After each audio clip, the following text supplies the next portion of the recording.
Inilah masa mula-mula pengukuhan kaidah-kaidah, seperti Ibnul Mahdi mengirim surat kepada Imam Syafi'i, wahai Syafi'i, buatkan aku kaidah-kaidah kalimat sederhana berdasarkan dalil Al-Quran hadis. Dengan kalimat sederhana kaidah ini kami bisa memahami Al-Quran hadis. Maka Imam Syafi'i membalasnya dengan jawaban-jawaban kaidah dalam sebuah risalahnya yang sangat masyhur dengan sebutan Ar-Risalah, mula-mula kitab usul fikih yang ditulis oleh Imam Syafi'i. Imam Syafi'i menyusun kitab Ar-Risalah. Apakah artinya Imam Malik tidak pakai kaidah? Pakai kaidah. Apakah Sayyidina Abu Bakar waktu beristinbat mengambil hukum tidak pakai kaidah? Pakai kaidah, akan tapi kaidahnya Sayyidina Abu Bakar belum tertulis. Kaidahnya Sayyidina Ali belum tertulis. Kaidah-kaidahnya imam-imam yang terdahulu sebelum Imam Syafi'i ada pakai kaidah, tapi tidak tertulis. Maka Imam Syafi'i mengumpulkan dari kaidah-kaidah yang disepakati, meres otak sampai menghadirkan kaidah-kaidah. Misalnya kaidah masalah umum. Kalau ada hadis umum, ada hadis khusus, maka ada am dan khos. Kemudian ada takhsis di sini, pengkhususan. Ada mutlak, tek yang mutlak, ada tek muqayyad. Tek mutlak dengan muqayyad. Mutlak ada takyid. Ada takyid, ada hadis atau tek atau Al-Quran yang sifatnya mutlak, maka perlu dikait pakai takyid, namanya muqayyad. Mutlaknya menjadi muqayyad. Kemudian ada satu tek yang sangat jelas, akan tetapi ternyata ada tek lagi yang bertentangan. Maka di sini ada kaidah di dalam tarjih, di dalam usul fikih ini.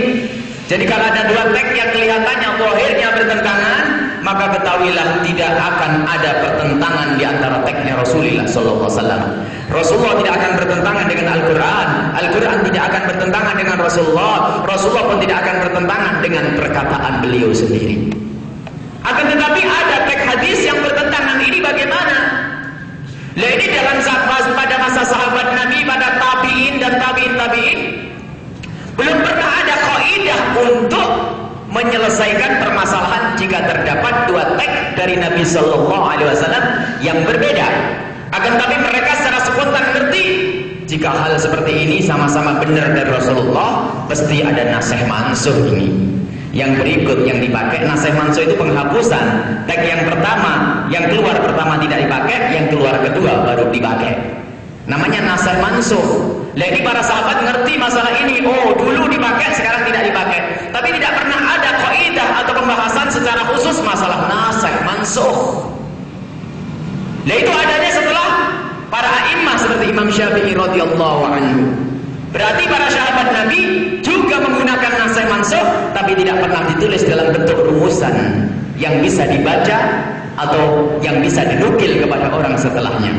Jadi para a'immah, para imam itulah beliau-beliau yang mengukuhkan kaidah-kaidah. Imam Syafi'i radhiyallahu anhu mengukuhkan kaidah-kaidah ini dalam buku yang disebut Ar-Risalah dan diikuti oleh para imam yang lainnya.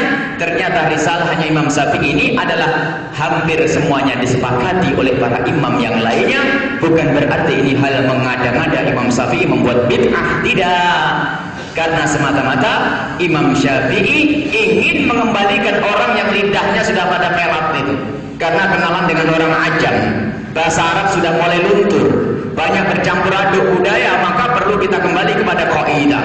Kalau orang dahulu, para sahabat Nabi memahami Al-Quran hadis, para tabi'in memahami Al-Quran hadis langsung dengan salikoh. Tabiat karakter bahasa Arabnya mereka dengan bahasa Arab sudah lengket sekali. Kalau orang ngerti bahasa Arab langsung paham makna bagaimana nasih mansuh, bagaimana mutlak muqayyad, bagaimana amkhosnya, bagaimana tarjih di dalam tarjih antara dalil. Mereka sudah ada di dalam otak mereka, akan tetapi tidak dibukukan. Lah Imam Syafi'i merasa bahwa di saat campur aduknya masyarakat ini perlu dikukuhkan semacam kaidah itu. Maka muncullah kaidah-kaidah yang disusun oleh Imam Syafi'i di dalam kitab Ar-Risalah. Jadi Imam Syafi'i ini adalah mengumpulkan dari orang-orang terdahulu pemahaman, baru dituliskan disimpulkan dalam kalimat, yaitu qawaid usuliyah. Qawaid usuliyah atau dalam bahasa kita sering kita sebut dengan usul fikih yang pernah disusun oleh Imam Syafi'i radhiyallahu anhu. Jadi Imam Syafi'i inilah orang yang ingin mengembalikan kita kepada salaf. Sebab kalau orang suruh langsung kepada sahabat Nabi nggak paham, langsung kepada para tabi'in nggak ngerti. Akan tapi Imam Syafi'i membuat kaidah yang namanya kitab Usulul Fikih. Kaidah di dalam Usulul Fikih, dan itu yang diikuti oleh ulama sedunia. Jadi intinya Usulul Fikih seperti yang dibahas oleh Imam Syafi'i itu adalah dalam irama mengembalikan orang ini agar bisa sambung kepada salafus saleh. Artinya, kalau ingin tahu apa salafi itu, ya ikutlah manhajnya para imam ini di dalam mengukuhkan hukum yang kitabnya Imam Syafi'i Ar-Risalah disyarahi oleh banyak orang, bukan disyarahi, disimpulkan, dikembangkan sampai muncul kitab usul fikih yang berjilid-jilid. Itu semuanya kembali kepada Imam Syafi'i radhiyallahu anhu. Jadi kalau ingin tahu orang yang sangat kenal salaf adalah Imam Syafi'i radhiyallahu anhu. Begitu juga para imam yang lainnya juga sangat kenal. Imam Ahmad kenal, karena Imam Ahmad muridnya Imam Syafi'i. Imam Malik sangat kenal, Imam Abu Hanifah juga sangat kenal. Jangan dianggap kalau kita menyebut Imam Syafi'i lalu imam yang lain tidak kenal. Kenal. Mereka juga mengerti bagaimana mengambil hukum secara benar. Dan akhirnya para imam, para ulama-ulama ahli usul fikih, ahli fikih mensyarahi dari apa yang pernah dicetuskan Imam Syafi'i, muncullah kitab-kitab yang banyak tentang usul fikih. Jadi kalau pengen kita kembali kepada salafun saleh adalah kembali kepada ulama-ulama seperti Imam Syafi'i radhiyallahu anhu. Maka kalau ada orang mengatakan, saya ingin menjadi salafi, bagaimana? Ikutilah orang-orang yang jelas mereka mengerti salaf seperti Imam Syafi'i. Lagian Imam Syafi'i generasinya awal, meninggal lahir tahun 150 Hijriah, sangat dekat dengan sumber salaf. Lah ini ada orang ikut Imam Syafi'i dikatakan bid'ah, terus Imam Syafi'i ahli bid'ah dong. Kalau Imam Syafi'i ahli bid'ah, siapa ahli sunnahnya nanti? Mereka menyebut imam ini, imam abad ke-7 disebut, orang abad ke-10 disebut, orang zaman ini disebut. Ada apanya dengan Imam Syafi'i? Memang orang besar mungkin di zaman ini. Imam Syafi'i salah, ini enggak benar. Memangnya Imam Syafi'i tidak mengerti bagaimana mengambil hukum. Jadi kalau pengen tahu apa salafun saleh, adalah orang yang berpegang kepada para a'immah madhab, baik itu madhab Abu Hanifah, madhab Imam Malik di Maroko, madhab Imam Malik di India, madhab Abu Hanifah, madhab Imam Syafi'i di Mesir ada, di Indonesia Masya Allah gudangnya. Lah ini mereka ini adalah orang-orang salaf yang sesungguhnya. Yang keluar dari 4 madhab ini, ketahuilah diragukan kesalafannya. Sebab siapa yang diikuti? Siapa yang diikuti? Dan ini harus dikukuhkan kalau mengatakan salafi. Mohon maaf karena kita pernah datang satu kumpulan didatangi oleh saudara-saudara kita yang kita cintai.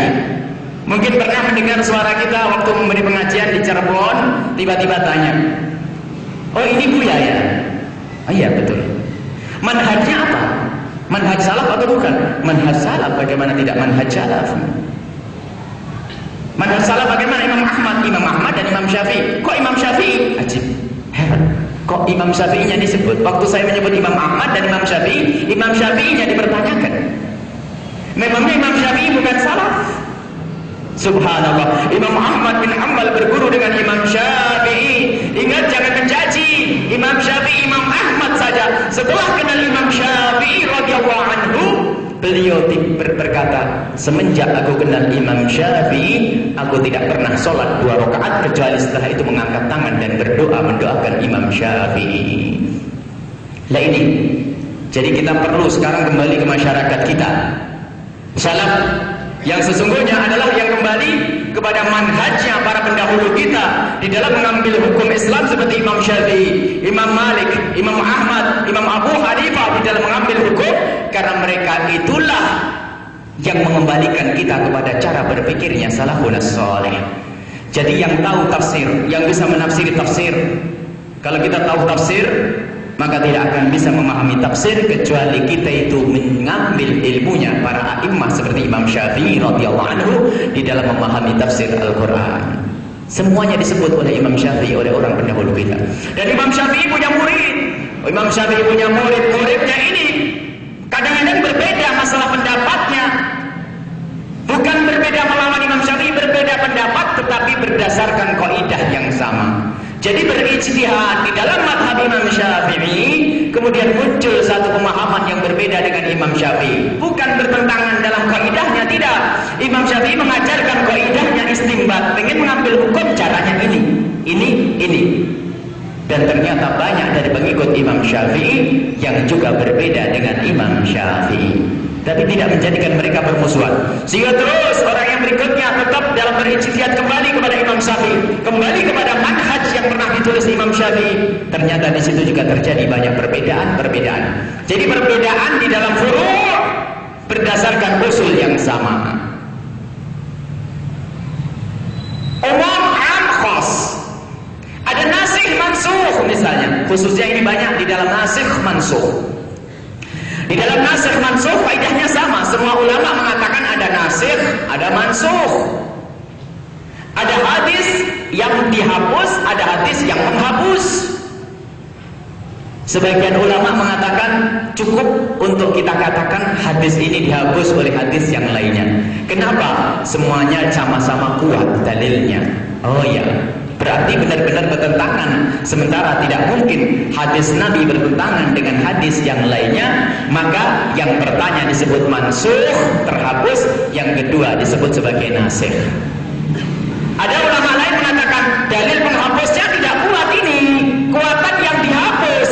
Berarti yang tidak kuat tidak bisa menghapus yang lebih kuat. Berarti tetap hadis yang pertama ini dipakai. Subhanallah. Karena ternyata di dalam memahami hadis ternyata banyak. Nanti insya Allah pertemuan yang akan datang kita akan membahas bagaimana kita mengamalkan sunnah Nabi Sallallahu Alaihi Wasallam. Jangan hanya kembar-kembar ini sunnah Nabi yang tidak pernah dilakukan Rasulullah adalah bid'ah. Nah ini kan selama ini kan begitu. Kita ingin tahu juga masalah ini, insya Allah akan kita bahas. Dari mana pembid'ahan dan pengharaman itu berangkat dari kalimat yang tidak pernah dilakukan oleh Rasulullah. Dari mana kalimat ini ada? Kata bid'ah kok cuma sederhana, hanya karena tidak dilakukan oleh Rasul adalah bid'ah. Jangan sesederhana itu ingin membid'ahkan orang. Dan insya Allah ini akan kita bahas masalah bagaimana mengamalkan hadis Nabi SAW. Apakah setiap hadis sahih itu harus diamalkan? Ternyata tidak. Mungkin kita pakai judul saja yang amat besar agar ada kerinduan untuk tahu bahwasanya Ibnu Wahab pernah berkata muridnya Imam Malik, hadis Nabi itu menyesatkan kecuali bagi ahli fikih, orang yang kuat ilmunya. Hadis menyesatkan. Iya, bagi orang bodoh seperti kita, sok kepada Al-Bukhari, Muslim, Kutubus Sittah. Ternyata kita ini orang yang paling bodoh, bahlul, nggak ngerti nasikh mansukh, tidak ngerti mutlak muqayyad, nggak ngerti mujmal mubayyannya, nggak ngerti masalah usul fikih itu. Setiap membaca hadis Nabi lalu langsung diamalkan. Hadis Nabi diamalkan, akhirnya bikin ribut di kampung. Karena apa? Ini hadis Nabi Bukhari yang mengatakan. Masya Allah. Insya Allah akan kita bahas nanti. Jadi ada di dalam mengambil hukum ini harus kembali kepada kaidah yang dikukuhkan Imam Syafi'i. Imam Syafi'i punya murid, nanti banyak perbedaan sehingga dia, kalau kita lihat dalam fikih mazhab Imam Ahmad bin Hanbal, Ibnu Qudamah menyebutkan dalam kitab Mughninya, di situ ternyata di dalam mazhab Imam Ahmad sendiri banyak perbedaan. Bahkan Imam Ahmad itu selalu punya dua riwayat. Tidak ada pendapat Imam Ahmad kecuali punya dua riwayat. Riwayat begini, riwayat begitu. Bahkan ada orang mengatakan, saya pernah mencari riwayat di dalam Imam Ahmad, ternyata dalam satu masalah ada 7 pendapat. Subhanallah. Begitu juga pengikut Imam Ahmad, di saat berbeda dengan Imam Ahmad bukan bertentangan. Karena apa? Usulnya sama, tapi hasilnya yang berbeda. Yaitu tadi kita misalkan hadis nasikh mansukh, nasikh itu harus kuat. Sehingga dalam dua dalil ini harus benar-benar terjadi pertentangan. Baru nanti kita nasikh mansukh. Sebab jika ada dua dalil yang bertentangan, kita tidak bisa langsung mengatakan hadis yang satu dibuang. Tidak, akan tapi ada kaidah dalam tarjih. Kaidah dalam tarjih kita harus, jika ada dua dalil bertentangan, maka apa? I'malud dalilaini aula min ilgha'i ahadihima. Ini kaidah juga di dalam usul fikihnya para imam. Mengamalkan dua dalil itu lebih bagus daripada membuang salah satunya.